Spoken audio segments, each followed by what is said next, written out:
I then all of a sudden started to feel this warmth, as if somebody shined like a really bright light, or the sun came out from behind a cloud and started to warm my back.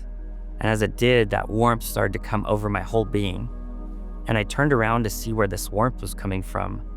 As I was turning, I was seeing all the good things I ever did in my life. I started to see that I actually did quite a bit more good than I ever did bad. And I got to see that lots of times when I didn't know I was making a difference for people, I was. And I felt this tremendous, unconditional love and peace and warmth, but also coolness at the same time coming over me. And again, it was all coming from behind me. So I turned fully around and I see this gentleman. And I had this thought, you must be God. And without him moving his mouth, he said, no, son, I'm not God. I'm your guide.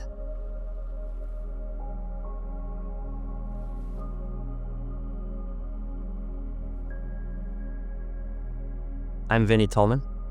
I was born in Arlington, Texas. I was raised in a pretty rough home, a very strict home. Raised kind of as an Army brat. My dad had spent some time in the Army and had really liked the discipline of the Army. And he tended to be really, really hard, especially on me. And as I grew in that environment, I tended to have a hard time respecting men of any kind. And I tended to try to find opportunities to fight anyone I could, to really channel that energy out of me. And at one point, I realized that that wasn't me. And in that process, I discovered bodybuilding. As a young 20-something-year-old, the better my body looked, it seemed like the more attention I got, and I liked that. It felt good.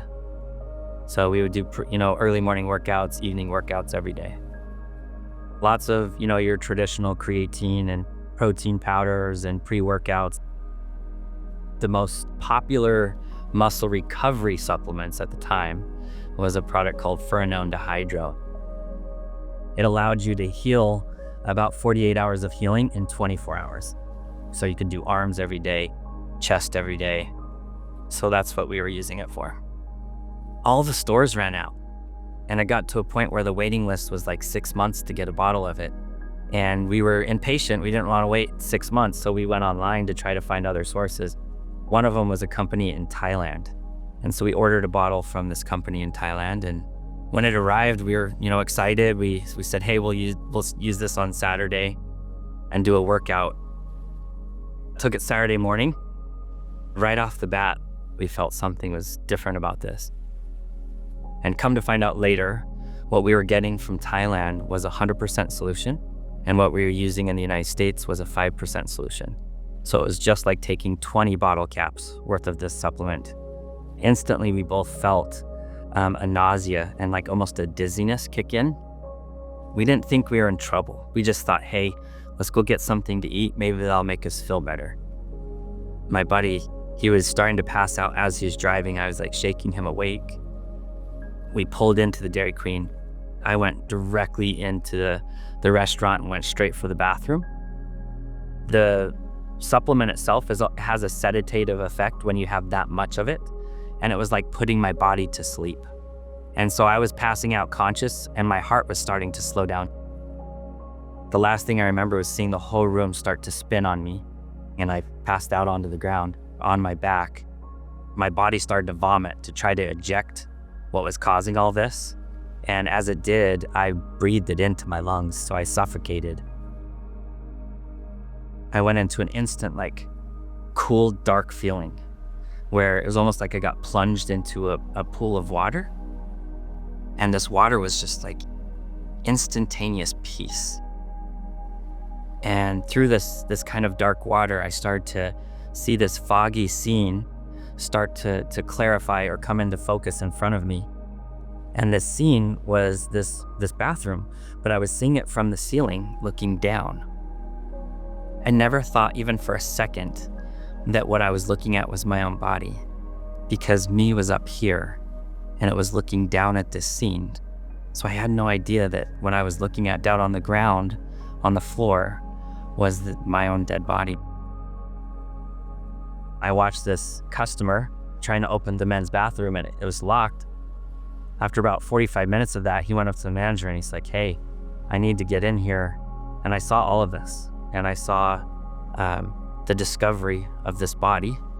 I saw them call 911. I saw as the manager coached this gal who was like the assistant for him to try to check for a pulse while he was on the phone with the 911 operator. I saw an ambulance come, and it had 3 guys. And I don't know how I knew this, but I just knew this third EMT was a rookie. I could feel it on him.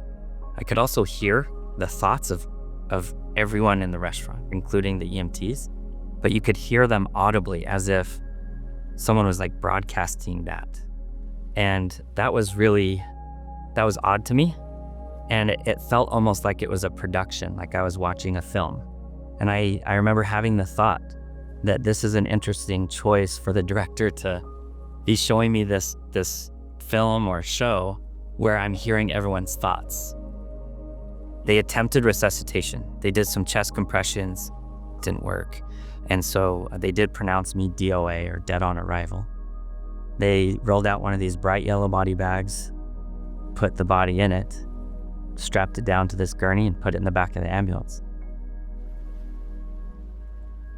Again, I'm witnessing all of this from above. And that was another oddball thing for me. I didn't understand why they were shooting this whole movie from above. It didn't make sense because, movies you shoot from in front of the target instead of above the target.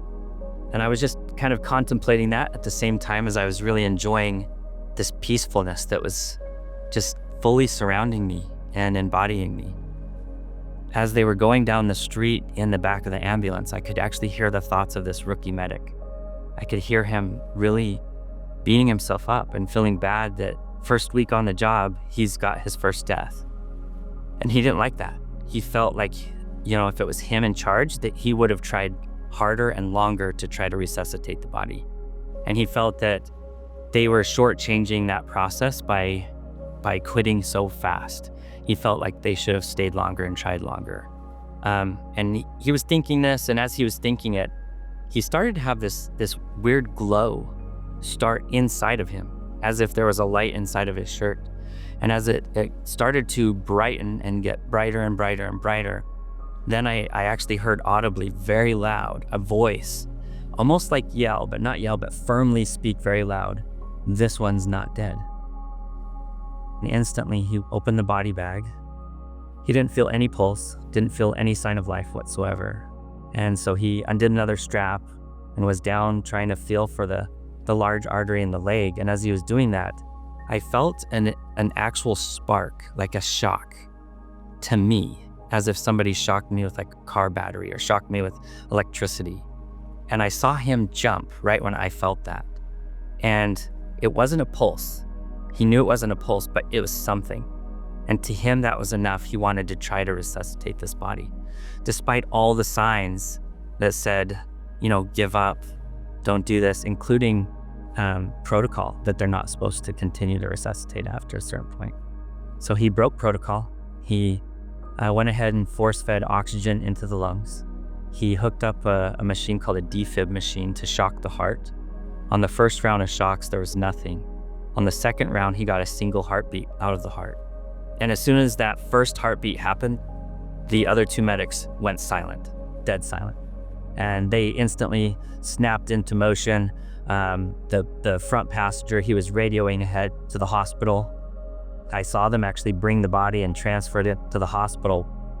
And still, I had no idea what I was watching, thought I was being entertained and witnessing it from above. But as they transferred the body into the hospital gurney and they started to work on it, the body went into seizures and started to vomit some more. And as it was, the medical professionals decided they needed to restrain the body. So they put these straps on it. They put the straps on the legs, put the straps on the right arm. And then when they went to strap the left arm, I felt someone strapping me. And that was the first inkling that what I was watching was interactive, that I was involved somehow. It wasn't just entertainment. This was something connected to me. And then it dawned on me that the entire time I had been watching my own death. And as I did, I went into this spiral of fear that how could I be so dumb to not know that everything I've been watching was me and my own death. And then instantaneous, almost in a snap, I started to see all the bad things I ever did. And I mean all, like even as a little small child, anything that was selfish or negative influence on someone else, I saw it, but I didn't just see it from my eyes. I saw it from my eyes, and I saw it from the eyes of anyone impacted by my actions or my words. And it was weird because I could feel like that lasted a long time, but at the same time, it felt like a few seconds. And as that was happening, I started to get kind of enveloped in this dark energy, this fear energy. And as it felt like it was starting to snuff out my light, I then all of a sudden started to feel this warmth, as if somebody shined like a really bright light, or the sun came out from behind a cloud and started to warm my back. And as it did, that warmth started to come over my whole being. And I turned around to see where this warmth was coming from. As I was turning, I was seeing all the good things I ever did in my life. I started to see that I actually did quite a bit more good than I ever did bad. And I got to see that lots of times when I didn't know I was making a difference for people, I was. And I felt this just tremendous, unconditional love and peace and warmth, but also coolness at the same time coming over me. And again, it was all coming from behind me. So I turned fully around and I see this gentleman. And I had this thought, you must be God. And without him moving his mouth, he said, no, son, I'm not God. I'm your guide. I kind of followed up with, well, are you Jesus? Because being raised Christian, I just didn't quite understand the dynamic of what I was watching, what I was seeing, what I was experiencing. So my follow-up question was to ask if he's Jesus Christ. And he again answered, no, son, I'm not Jesus. I'm your guide. And he explained that his name is Drake and that he was here to help me go wherever I wanted to go. He motioned with his hand, like, do you want to go back to your body? And I looked back and I could still see the hospital room, and they were doing so many things to save this man's life, my life. And it looked like so much pain. There was no question that I didn't want to go to the body. I wanted to go wherever this energy is that he was sending to me. And I explained that to him. I want to go wherever this love or wherever this energy is coming from. I want to go there. And he said, okay, that's coming from your home, where you came from originally and where I came from originally, and I can take you back there. So we began our journey. I felt like we were going towards heaven, and I had recently kind of cleaned up my life and started to live a lot better life. I felt like I deserved to get into heaven. And I told him, I said, well, that's perfect. I already know what I need to know. I've accepted all the things that you're supposed to accept so you can get into heaven. And he looked at me kind of like I was a toddler, like with a loving smile on his face. And he explained that he was very happy that I felt that way, but he wanted to help me get to even a higher level of understanding of that love that he was allowing to me, or he was bringing to me. And that in that understanding, we could actually go to our home. But I did have to raise my understanding. And in the process, I had to raise my love energy, which that's hard to understand what that is here on this side of things. But that love energy is a real frequency or energy that's around us every day. And that energy is so high there, it wouldn't be possible to take somebody from here and just bring them there.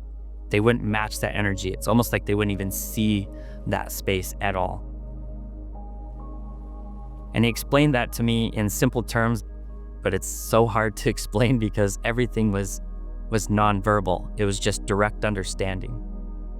So we began this journey, and I kind of had this, I know it's all going to be about love. That's got to be what this is about.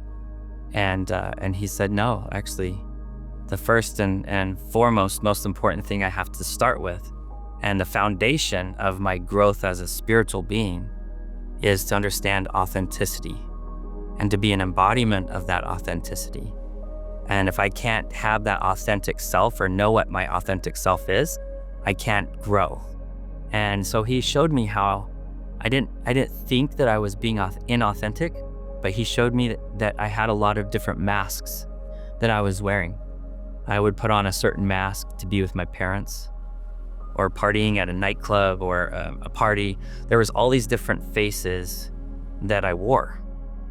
And he helped me understand that I had to peel away all those masks and allow myself to figure out who I was at my core. And from there, I could build my love energy. I could build my love frequency to closer match that love energy of heaven. And essentially, I had to stitch together all these ideas of who I was to see the commonality.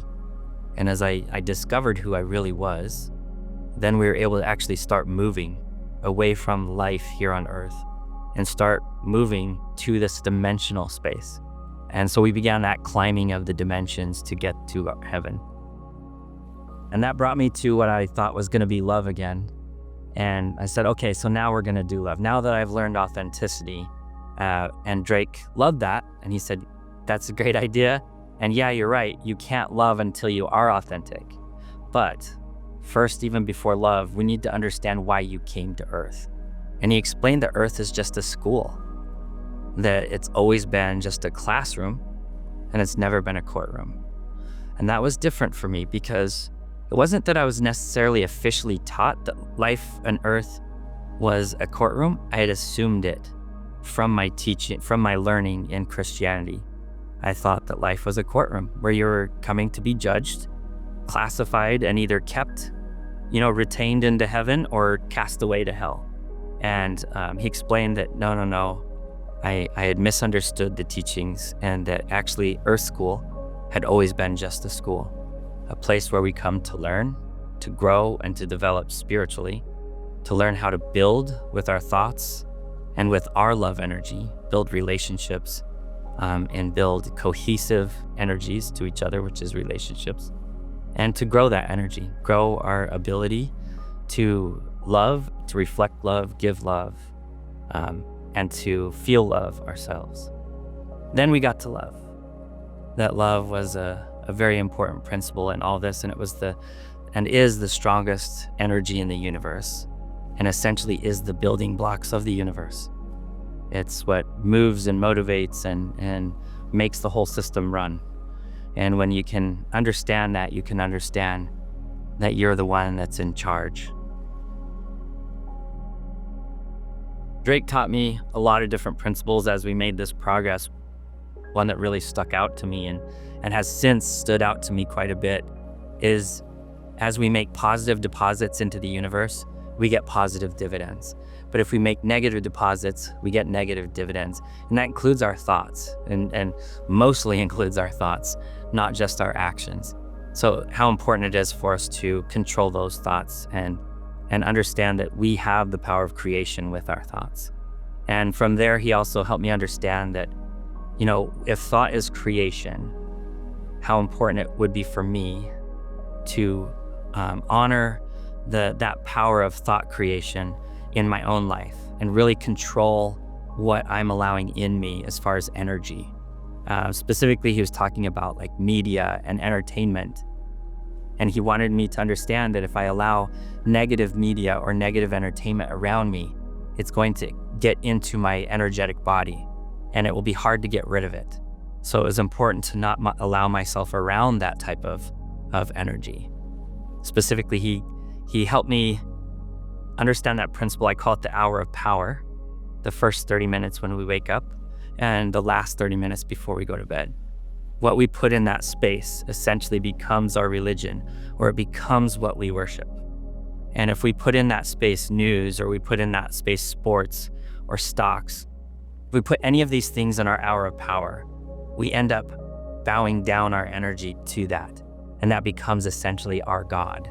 And that if we want to worship the real love of the universe, our real God, the real creator of the universe, that it's important that we put honorable things, positive things in our hour of power, things that lift us up, build love in the universe, positive energy, And as we do that, we frame our day with our hour of power, making us a positive individual versus a negative individual. And as I would embrace a certain principle, I would actually feel the trajectory of us moving faster and faster and faster. And we weren't just moving from, point A to point B, we were actually moving dimensions. I could feel the stickiness of dimensions as we would move through another dimension. And it almost felt like we were moving through layers of plastic. You would cut through it and all of a sudden it was easy for a while. I actually started to see this big, beautiful, bright space. At first, it looks like a sun. It really does. But it looks like it's 1,000,000 times bigger than our sun. Just huge. As we got closer and closer and closer, I saw this mist. It almost looked like a wide band of cloud around the whole space. And as we approached this band, I was starting to notice that this mist was not actually a mist. It was a compilation of all these spheres, these round pearls or orbs that were almost like opalescent, like you could see through them, and you could see that they're full of light themselves. And as we got closer and closer, I was very intrigued by these, and I asked Drake, I'm like, what is that? And with just having the question, he was able to instantly take my consciousness where I was and put me inside of one of them so I could see what was going on inside. And there I saw this gentleman from a far earlier era than what I was raised in. Probably either the late 1800s or early 1900s, just with his attire, what he was showing up in. And he was cussing in Italian and just going off, and it was weird. Even though he was cussing in Italian, I could understand every word that he was saying. And he was talking about his son, how his son had betrayed him, and that ended his life. And in his mind's eye, he was looking at his son, but his son wasn't there. It was just in his mind. And this gentleman, it got to a point where he took this big breath and was like trying to breathe, but he was a spirit body. He looked around and realized that he wasn't where he thought he was. And as soon as he had that realization, all this light came around him. And to me, it looked like angels, like real angels, not the painted pictures of angels, but like real messengers of God surrounded him. And then instantly they escorted him into that space, into the heaven space that we were going towards. So to me, this is the pearly gate. This is the gate of pearls, these orbs, these big orbs that I was given to the understanding that as we try to raise our love energy to get to heaven, the last little bit, we have to exit all the victim energy off of us. We have to exit all the anger, all the hatred, exit any of these low frequencies energies off of us so that we can get to that highest love energy to get into heaven. And that the pearly gate, if you want to call it that, or the gate of pearls, is there for us, not to keep us out, but to help get us ready to get in. You know, my experience of going in there and seeing him and seeing that whole process, it all was running off of love, all of it. Truly unconditional love for him, for me, for everyone in there. And as we got closer and closer, I could see mountains. I could see this very large pond, a beautiful orchard on one end of the pond, and these beautiful trees and grass and flowers. And I could see in the far distance a building as well. And we touched down on the grass. I could actually feel the grass. And even though I didn't have a physical body, like a tangible physical body from Earth, I had an energetic body. And I could look down and see my toes. I could look down and see my hands. And I touched down on this grass. And as soon as I touched down on the grass, it was like I got plugged into my home. And it was like, for the first time in my memory, I felt where like I'd finally found my home. I'd finally found where I was supposed to be. And there was this interaction just with the contact of the grass, where the grass came up and met my feet and my feet met the grass. There was like a commingling there. There was a connection there. And as that connection happened, I could feel the loving presence coming from this grass. And the grass itself had a sweet, sweet smell, and even had a taste. Even to touch it, you could taste it. And it had a music, almost like a symphony coming off of it. And light was emitting out of the grass. And that's when I noticed that everything there emitted light. Like source light was coming from every object in that space. Not from an outside source like a sun, but from inside everything. And as I was doing this, I was plugging into the grass and recognizing consciousness in this grass. And to me, from my perception, that consciousness is our creator. And it was in everything in heaven. It was in the orbs outside of heaven. It was in the grass. It was in the flowers. It was in the water. It was in the trees. It was in everything in that space. Everything. And so I got kind of I joke around, I got the tourist visa of heaven because I got to see all the plant life, the water, and the healing attributes of water in heaven. It completely heals you of any energetic damage that may still reside in you from earth life. I was raised in a fairly abusive home, and that abuse stuck. I was a broken kid. And I channeled that brokenness into rugby and into bodybuilding and into fighting too. And that's why I've got some scars on the head, is from the fights and from the rugby and such. But I didn't need to channel that anymore after that. That water healed me. It went in all those cracks that were beat into me and abused into me over my life, and it healed it. I became a different person, not physically, but energetically from that point forward. I could feel Drake. He came around and stood to the side of me, and he said, "Vinny, this is gonna be hard, but it's gonna be worth it." And as he hugged me, hugs are very, very different there. Because, when we hug each other here, we're copying what a hug is there. And a hug there is where you're bringing two energies of maybe yin and yang, and you're actually bringing them together to become one. And any power or energy that I had and he had, as we came together, we became like 8 times stronger than what we could have been on our own. And this is a principle that is like an eternal principle, that as we can come together in unity, in commonality, in true unconditional love, we can become 8 times greater than what we could ever become on our own. I then started to hear a prayer being given to my body. Now, meanwhile, my body was brain dead for 3 days in a coma on Earth, and I was hearing, as if the prayer was being said in my ear, I was hearing this prayer being given over my body. And it was being given by my brother. And it had a tremendous amount of love that I didn't know that my brother had. But it wasn't just his love for me, it was the love he had for my mom and how broken she would be if she lost her son to this. And that love energy was really, really strong. To me, it felt like it completely removed my ability to choose to stay in heaven. And at that point, to me, it felt instantaneous. I went from hearing this prayer to waking up in my body. I woke up in the hospital. I felt instantaneous claustrophobia. Tubes coming out of me, diodes and IVs stuck in me everywhere. I pulled everything off. I was on life support, so I had a lot of equipment hooked up to me. Even the gown that was on me had some blood on it and everything. I just yanked it off and I just stood there naked for a moment, just taking some deep breaths, trying to push that claustrophobia feeling away from me. And as that was happening, I noticed all these alarms going off on the equipment next to me. So I went around and unplugged everything that I could, and stuff that I couldn't unplug, I just yanked it. Even if it was attached to the wall, I still yanked it out of the wall.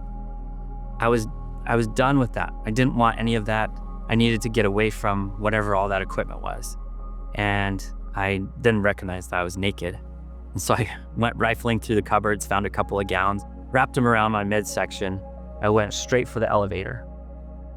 And when I heard a scream, and it was coming from my room. One of the nurses had come in and saw like somebody had body snatched this guy that was in a coma, and she was freaking out. Another nurse came over. She screamed as they saw me, and I had this knowing that I had to go back.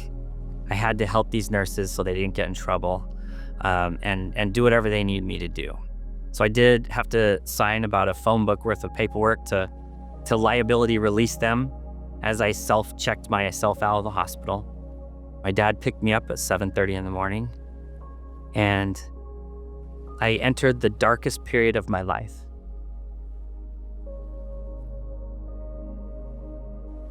Coming back was the worst thing to ever happen to me. Dying was awesome. Dying was easy. As soon as I relaxed into it and I embraced it, it was beautiful. It's so crazy that we put so much fear around death, because that was the best part. The hard part was coming back. To me, that was worse than death.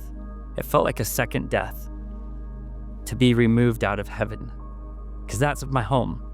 I know it's my home. I wanted to die so bad. I contemplated suicide, but I knew if I did that, I would mess things up. And so I finally settled into, I needed to ride this out.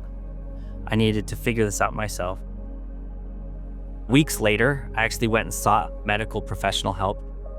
He explained that what I was seeing and hearing was a delusion, and that he was going to give me some prescriptions for calming that down, like an anti-psychotic type drug. As he was writing out the prescriptions, 3 of them, by the way, an older woman showed up to me in spirit, and she said, you need to deliver this message to this doctor. And it was a message about his history and his past. And I'm like, no, I'm not gonna do it. I'm already diagnosed as crazy here. I'm not gonna get diagnosed as more crazy. And she said, no, you've got to communicate this to him. So I said, like, Doc, I gotta tell you something. There's a lady here, and I described what she looked like. And I said, this is what she's telling me. There's some things you forgot about your past. And I laid it all out there. Took me 90 seconds to tell it. This is a real good Christian doctor. He said, get the F out of my office. And it freaked me out, surprised me. And I didn't even try to grab the prescriptions or anything. I just left. And as I was leaving, his receptionist was like, what did you do? He's never yelled at a patient his entire career. What did you do? And I was like, I don't know. I just delivered a little message. And as I was driving down the street, my phone rang, and I picked it up. It was him. It's the doctor. And he's calling from his cell phone. You could hear he was driving. He was like, Vinny, he said, whatever you've got, I don't understand it. He said all of his clinical and medical education had no process to treat what I have. But he said that what I delivered to him was a memory that he had completely blocked. He did not remember it, but when I delivered that, it hit him with such a force that he realized that that was the hidden experience in his life that motivated him into the mental health field. And with that experience, he said, you've got to figure out how you're going to trust this and how you're going to work with this. But he said, but I can't help you.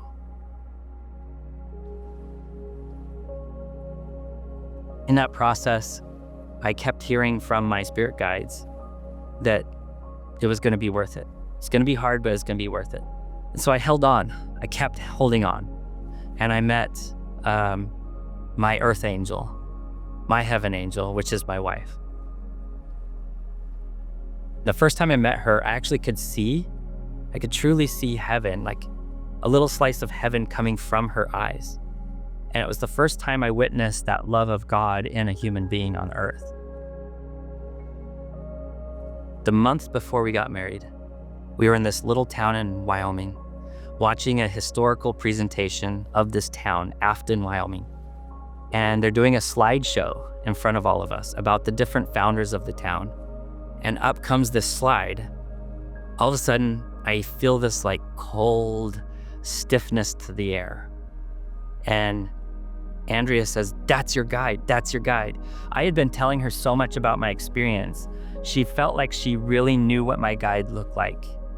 And so when I popped my head up and I looked, I freaked out, because now all of a sudden this was not a delusion.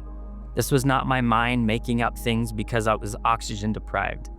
I was seeing Drake in real life from Earth. And it said his name was Charles because it had the name underneath each slide. It said the name was Charles Kazare. And my grandmother was a Kazare. And so we went straight to my grandmother's house and I asked her, I said, Grandma, Charles Kazare, tell me about Charles Kazare. And her exact words were, oh, you mean great grandpa Drake? He's pretty famous in our family. And again, I just like melted into tears because it was real to me now, finally. Until that happened, I still thought this is just your brain making things up, because I had doctors telling me that. And I was thinking they were probably right, that it was just I was messed up in the head. But as I saw the face of Drake, and come to find out that even the name, I found out later from my grandmother that he was officially known as Charles Kazare professionally. He was also in government. He worked in government and in clergy. He was a clergyman. And he was always known as Charles Kazare, but all of his friends and all of his family called him Drake. That was his middle name. He was a big foundational part of this town in Afton, Wyoming. He was one of the original site surveyors of the land out there so that people could have parcels and farms and such. So it was really an amazing thing to get that confirmation of who he was in this life. The purpose for us to be here is for us to come and learn. We're here to learn the power of creation, and we're here in this safe place because it's removed from heaven, from where our home is, so that we can come play at the playground at Earth School, learn how to create, learn how to make decisions, learn how to control our thoughts, so that when we come back, when we allow that part of our consciousness back up to ourself, then we feel like we've grown a little. We've learned a little bit better how to control thoughts. Because here's the weird thing. When we're in heaven, there's so much love there that anything that God wants or the Creator wants, we instantly want that too.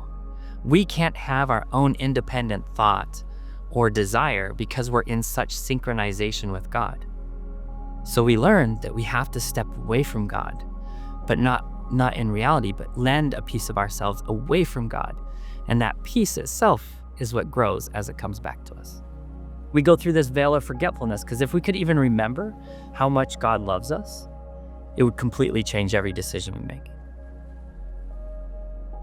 The biggest difference for me is all of my solutions were worldly solutions and very little spiritual solutions before my NDE.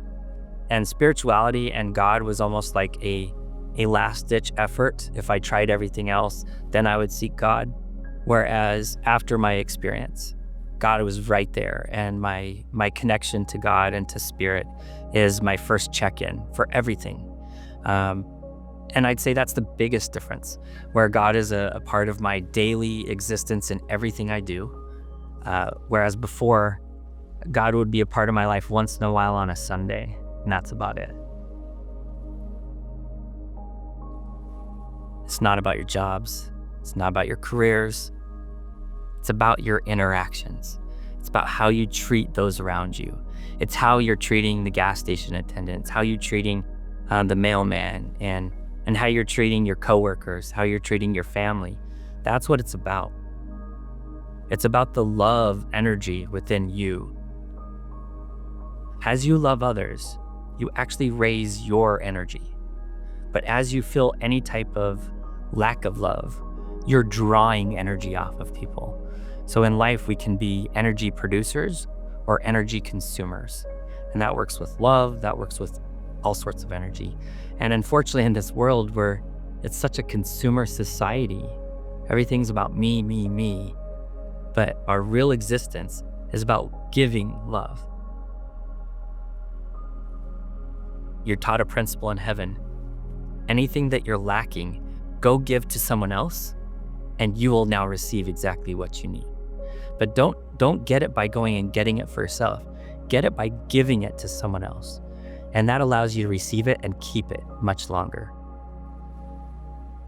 Once you step away from the board game of life and you realize you are not the suffering that's been going on, that you are this higher being built out of love, that you weren't meant to suffer, you weren't meant to do any of that. You were doing it voluntarily to learn and to grow. And just like when you shape a sword, you have to shape it by pounding it, heating it, tempering it, sharpening it. And the sword's gonna hate you while it's being made. But after it's made, as it steps away and it sees how beautiful it is, it's gonna be grateful for it. And many times in this life, we get tunnel vision. We're seeing the hurt, we're seeing the victimhood that we are. But guess what? Have a negative thought, you will create more negative. So even though you may be a real victim, which I was, don't allow your thoughts to stay there. Choose to be a victor or to be victorious over your victimness. And as you do that, choose the light, choose the love thoughts. You will actually leave that victimhood. And the power is inside you and always is inside you. And the holiest temple in the whole universe is right here between these two temples. What you allow in there gives you the keys to the universe, or it becomes a cage to lock you in. And it's your ability to allow positive thoughts that allows you the keys to the universe. Hello, everybody. My name is David Parker. I recently retired as a registered nurse after 42 years. I did labor and delivery, bringing spirit into the world, and I did 17 years of hospice, seeing patients out of the world. I worked 20 years in a trauma unit in the emergency room. I worked 5 years of my hospital. But when I was a child, I was about 5 years old, and this would have been in the late 1950s, very early 1960s. I had a lung infection, and I was in the hospital off and on for about a year and a half. And it was at the local children's hospital. And one day out of many, I had a medical emergency. And the doctors had to rush in, the nurses had to rush in and provide life-saving treatment for me. And while they were doing that, I felt myself just get out of bed. I felt great. And I got out of bed and put my feet over the side of the bed, and I just walked away. And ended up, I was walking right through them. I didn't realize, but I was having an out-of-the-body experience. And as I walked down the hallway of the hospital, and it was a very old hospital, they had huge ceilings and very wide hallways. And I'm walking down the hallway, and I could see doctors and nurses pushing patients, and they would push them right through me. And I just thought, well, this is kind of fun. What's going on here? And as I go down the hallway, there was this huge, massive ball of people. There must have been maybe 200, 300, 400 of them.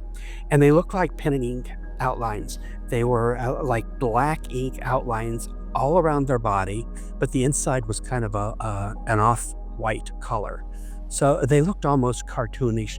They looked like people that didn't have bones because they were swirling in and out and among each other, and their arms would go around somebody else's head, and someone's leg would go over somebody's waist, and they would dip inside the ball, just swirling in and out and in and out and bending totally unnaturally.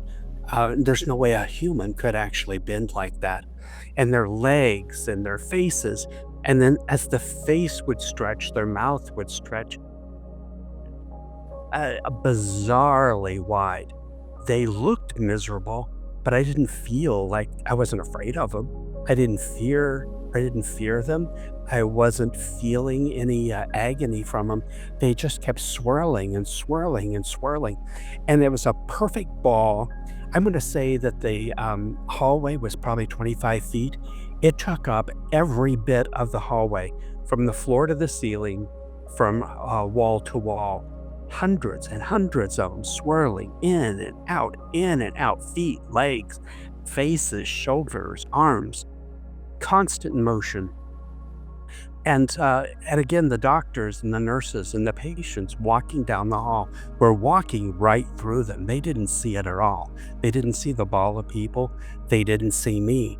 And I'm just standing there staring at them. I'm totally transfixed as to what this was.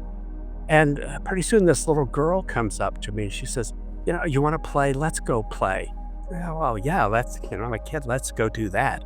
So we go outside and there's this little playground and there's other children there, but she and I stay next to each other. And there was this pole with these ropes and we would play with it. I later learned, my mom told me when I described it to her, what on earth is this? I've never seen anything like it. And she called it a maypole.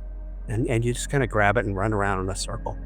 But we had such a good time, this little girl. And she was dark complected. She had thick hair and was in a perfect braid down her back. And she was wearing like a little checkered pinafore, like from the 1950s, maybe 1940s. And we were playing and laughing and having the best time. And she says, well, you can play a little while longer, but you can't stay here. And I thought, well, why not? I'm having such a good time. And, the sun was out, but it was bright, but it didn't hurt. Other kids laughing and giggling and playing. It was a lovely outside, like a park with all kinds of toys. And the next thing I knew, I'm going backwards, like into my bed and into my body. And there's all these doctors doing stuff to me. And it was very painful. Whatever happened, they saved my life. And, things were back to normal. I was in an oxygen tent. Back then, they would put plastic all over the bed and fill the whole bed up with oxygen. Today, they have little nasal prongs just to go in your nose. And we had this one nurse, because I had been to the hospital in and out for a good year at that time. And there's this one nurse that always took care of me and always liked her. And the little girl, I forgot to say, when we were out when we were out playing, just before I came back to the body, she said, my name's Penny. Tell my mom I love her. And then I went back to the body. So I just instinctively knew that was Penny's mom. So it was like the next day or so, she came in and was taking care of me. And I said, I saw Penny. We were playing. And Penny said to tell you that she loved you. And this nurse just looked at me in horror. It just freaked her out. And she left the room and never came back. And it was later that my mom told me that she quit. She quit right then and there. That in the past, she lost her daughter. Her daughter's name was Penny. And she was skating out on a lake in the ice, and the ice broke. And she fell through and drowned. And it was a long time before they found her body. So I felt bad.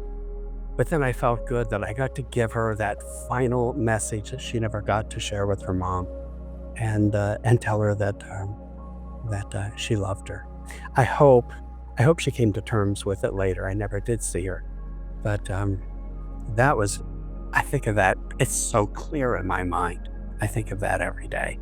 That was my out of the body travel, near death experience. But the weird thing about that ball of people, seeing them swirl and swirl and swirl. I was just a child when that happened. And later on, I became a registered nurse and I was working in hospitals. And as a nurse, working in the hospital, wide awake, taking care of my patients, 6 other times in the 40 years that I was a nurse, I saw that exact same thing. But awake and working as a nurse. 5 times were in hospitals. Hospital settings. I worked in an AIDS unit for 3 years. I saw it twice there. I saw it in the hospital and once in a hospice setting. And in the hospice setting, it was a very small room. It was a break room, and one whole wall of the break room was glass. And it was daylight, and the sun was coming through, and we had a soda machine and sofas. And I'm sitting there with friends and taking a little break and visiting. And all at once, here was the ball of people. But again, it filled the room. The room was only about 10 feet tall. So the ball of people, there was a lot less people in it, was 10 feet tall. It went from floor to ceiling and pretty much side to side because it was a wider room. A perfect round ball, people swirling in and out and like this, and their heads coming back and their heads going forward, and legs and backs and shoulders disappearing into the ball, and others swirling around, constantly swirling. And we had family members walk right through it. They didn't see anything, and I said to my friend, "Look, do you see that? Do you see this like ball of people?" And he didn't see it at all. It was just me. So total in my life, I've seen it 7 times. Once in my near-death experience, and then 6 times as a nurse. And every single time that I saw it, it was in a hallway, and it was always in a hospital setting. And I've gone through like old drawings, like back in the 1700s, trying to find something that would look like it. Dante's Inferno, whatever. I have yet to find any depiction of that. I have a friend of mine working on doing a computer-generated image. I have no idea what it was. They looked miserable, but I didn't feel misery from them. And generally, I pick up on that, especially as a nurse. You learn to pick up on what's going on with your patients, because I would have so many patients that couldn't speak. They were paralyzed. They were mute. They were non-responsive, but they were still in there, and you could feel them. And I could feel if they needed turned, or if they needed pain medication, or if there's anything I could do to help them. These ball of people, I felt nothing, absolutely nothing. So I don't know. I sent them love and let them have their experience, whatever that is. That's one of many experiences I've had as a nurse, and as a child. My grandmother saw spirits. My parents saw spirits. I've had so many encounters with spirit. And more than try to explain what I saw or get answers to what I saw, it's the feeling that I get. I get a wonderful feeling every time I'm around a spirit or have any spiritual encounter. I think maybe we don't need the who, what, when, where, why something happens. It's just appreciate when spirit opens up and reveals itself to us. Just appreciate that and just know that you're growing just a little bit more, a little bit higher. The more you appreciate what experiences that you have, I think you'll get more. I think that's how we grow spiritually. After my near-death experience as a child, I never feared death. Never feared it at all after seeing that. It's wonderful. It's wonderful over there. And little Penny, she's probably still there playing, waiting for me to come back. I'll be an old man now, because that was 65 years ago. And I still remember. I remember it so clearly. And my hospice patients have been some of my very best teachers, because we spend our life accumulating and doing this and doing that, and trying to meet other people's needs and try to accomplish and gather. And when it comes down to it, as they get closer and closer to death, it's none of that's important, and the stuff isn't important. And it finally gets to the point the family's not all that important, because they start focusing in on seeing something that the rest of us don't see. I've seen this thousands of times, where the patients are seeing past loved ones, family members, some spiritual being that I don't necessarily see all the time, but I have been blessed and privileged to get to see it a few times. Several times I got to see at least the outline of the beings that the patients were talking to. And that's what their focus is. People wonder about, is someone going to come back, or, are they going to be upset over, whatever happened in the past? I think as they get close to death and after they die, I don't think any of this stuff means anything to them. It's such an incredible experience for them. And I found that when my 2 boys died. I had 2 beautiful little boys, and they were 7 and 9 years old and playing in the front yard. And somebody drove into the yard, was intoxicated, and ran over my 2 boys. and killed him. I was in the house and I heard all the screaming, and the neighbors were running over, and I, what's going on? And I go out there and there's this car in my front yard and all this red. And I'm a nurse, and I just froze. I just froze, and my beautiful, wonderful neighbors came to my rescue, and the car had run over my sons and killed them. And I was lost, absolutely lost. I was a single parent. Their mother had just died 3 months prior to cancer. And so I was just a single dad. And then all at once, I was just a dad. And and as many spirit encounters as I had throughout my life, I was not prepared for that. And I just froze. I just froze, and I stayed in the house for a whole year. I didn't go outside. I closed the windows. Actually, I painted over the windows. I just didn't want to see the world. I just completely separated myself, and my friends brought food. I never stepped out of the house for a year. And then one day, I'm in the living room, and there's this sparkle in the corner of the room, like sparklers, like diamonds, a few little diamonds, and then a bunch more diamonds, and a bunch more diamonds. And I thought, oh boy, it's an electrical fire. Now what am I going to do? And it got bigger and bigger and bigger. It was like about like this wide, about this tall, oblong, thousands and thousands and thousands of diamonds. And I heard two voices come out of it. And it was like young executives, maybe in their upper 20s.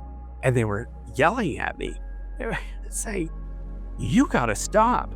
You're holding on. We have important work to do here, and you're interfering. And as long as you hold on, we can't get done what we need to do. And this has got to stop right now. You got to straighten up. You got to let go. We got to move on. Bye-bye. And they just told me off. And I'm thinking, yeah, well, I'm sorry. And instinctively, I knew it was my two boys. They had died a year earlier at ages 7 and 9. But now they sounded like, 26, 27-year-old, very well-educated executives. And they didn't stop. They kept yelling at me. This is ridiculous. You're holding on. You. It's all about you. We got stuff to do. You have no idea how important the work is over here. It's not all about you. You got to let go. And had they said, oh, Daddy, we miss you. We love you, I would have stayed stuck. I would have, stayed helpless. But they told me off, and they told me that whatever's going on over there is incredibly important. There's work going on over there. There's activities, there's growing, there's maturity, there's wisdom. These were like brilliant, well-educated executives. And finally I said, yes, I certainly will let go. I'm so sorry. I didn't mean to hold on. And the only nice thing that they said to me was, one of them said, well, thanks for what you did.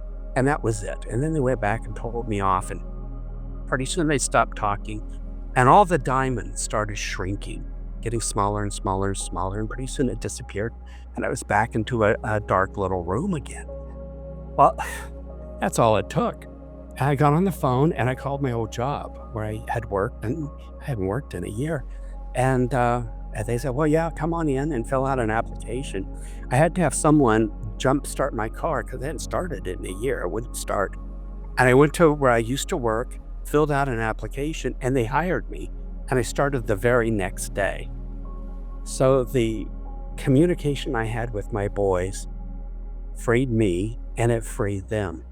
And I learned a lot about mourning someone. Mourning someone is so unhealthy. It's okay to miss them, but don't mourn them.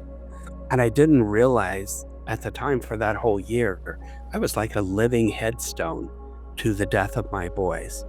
And because of my experience, and they came back and I was able to see them and they showed themselves to me, I turned that headstone into stepping stones. And that's when I became a hospice nurse. Instead of just being a technical hospital nurse, I took care of people that couldn't speak for themselves, take care of themselves, or going through the dying process. And from then on, it was supportive care. It was an incredible lesson to learn, and turn my life around to support and uplift people that otherwise would have been probably forgotten. There's a big difference between the way an adult dies and the way a child dies. And in my 17 years of hospice, 5 years, I did pediatric hospice, and we had newborns to 17-year-olds. Adults who have experienced life, initially they start mourning the loss of their life. One thing about hospice and having a terminal illness is you have time to process your dying. Generally, people have cancer or some respiratory problems or something, and they die over time. So they have a chance to mourn the loss of a future, to say things to family members, and to correct some mistakes that they made, to ask for forgiveness, to give forgiveness. Adults have all that opportunity, whether they choose to take it or not. They process that, and the closer they get to death, those opportunities are gone. Those windows of opportunity are gone, and they're focused more on the spirits that are coming around them. And I've seen them. I've seen them look probably about 2, maybe 300 times. I saw the outline of beings, and they were huge. They looked like refrigerators, and I called them refrigerator people. I didn't know what they were. But around many of our patients that were actively dying, like within a week of dying, I would see the outline of these huge square-shouldered beings. They were about 6 feet tall with a round, slightly oval head, no neck. I saw shoulders and a little bit of an arm, but nothing from the chest down. And they were tall, so when I'm standing up, they're about like this to me. And it looked like there was light shining down on them because I could see the outlines of their heads, the outlines of their shoulders, and of their chests. I didn't see faces. But as the closer that the patient got to death, more of them would show up.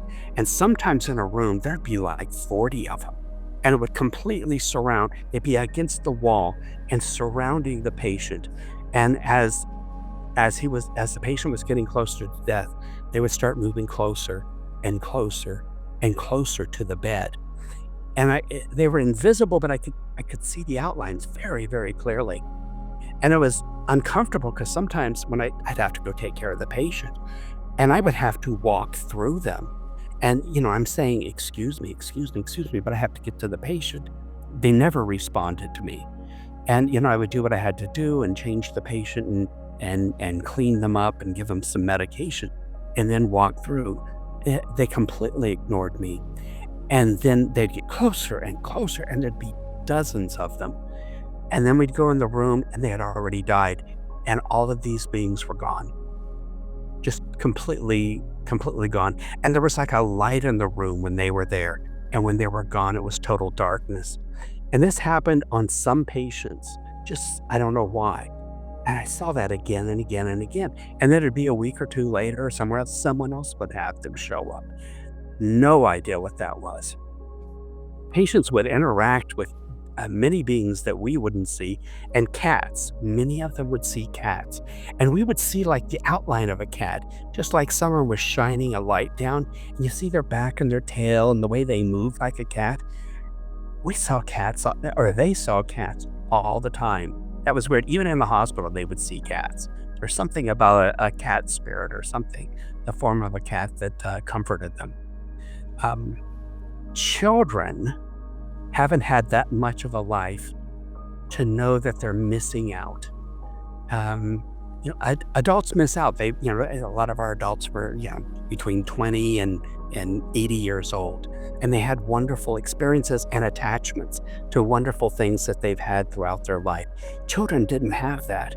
They're too young. They're living in the now, and they don't realize they're missing out on a future because the concept of what life's going to be like when they grow up is foreign to them. They never think about that. So children are happy.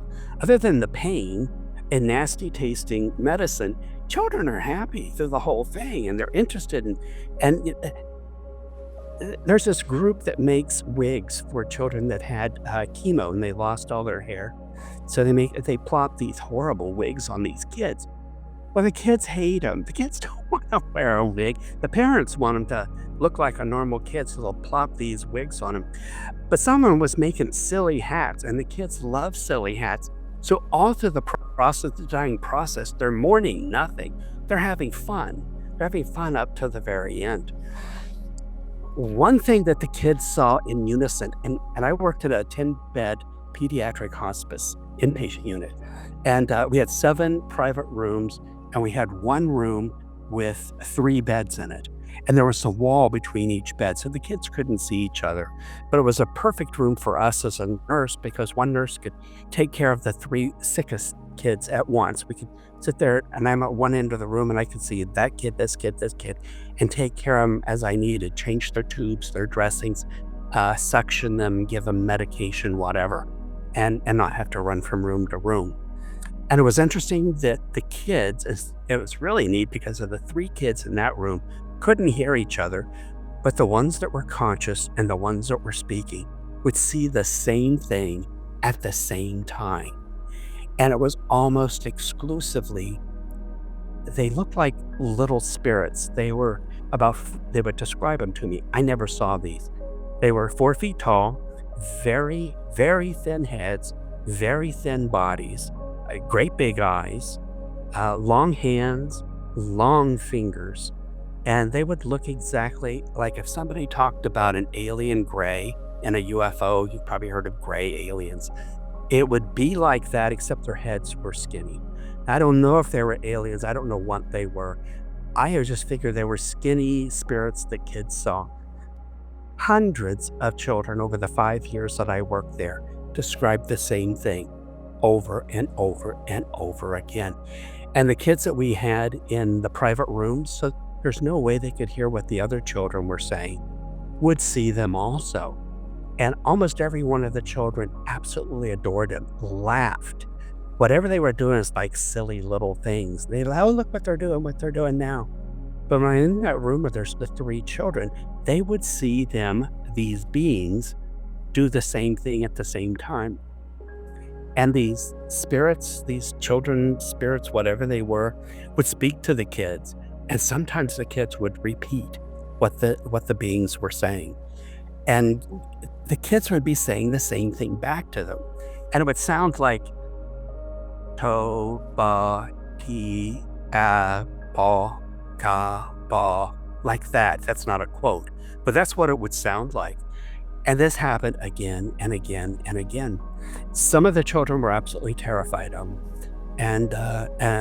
But I would say like 95% loved him.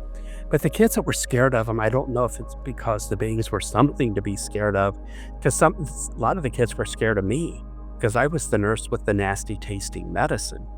And you know, for a child, something that tastes bad, it's like, you know, it's like you hit them with a hammer. So were they afraid of him because they were actually scary, or were they just afraid? And you know, projected that fear onto those beings. I don't know. And I would sit there and I would ask them mentally, I says, please let me see you. Let me see you. And I never did. Never got to see them. But they would come sometimes on either side of me and do something, because the kids would laugh. Look what he's doing to him. Look what he's doing. And laugh. It was like amazing. And not all of our children were medicated. Some of the kids in the disease process didn't require a lot of narcotics, so this was not a hallucination. 5 years, and this went on and on and on. Somewhere I've got some sketches because the kids would draw them, and you know, what were they? I have no idea. But almost every one of the children cherished seeing whoever it was. I'm just assuming it's wonderful, you know, angels that look a little goofy, and they just come for children. Thousands of adults I've taken care of, and many have told me what they saw. No adult saw those. That was just exclusively children that saw those beings. And so there's many situations that you have absolutely no control over, but there's always 2 things that you can control, and that's your attitude and where you place your attention. At any second, you can change your attitude from bad to good. Of course, you can change it from good to bad too, but let's change it from bad to good. Let's focus on solution, not problem. Let's focus on freedom, not being in chains. Let's focus on loving, not hating. You can change your attitude at any moment, and you can change where you place your attention. You can place your attention on the problems of the world, or you can place your attention on today. I'm going to step up a little closer to Spirit because I know Spirit loves me. I know the universe loves me. I know God loves me. I know people from my past love me, and I want to be a little bit closer to them. Well, thanks everybody. I appreciate it, and thanks for listening.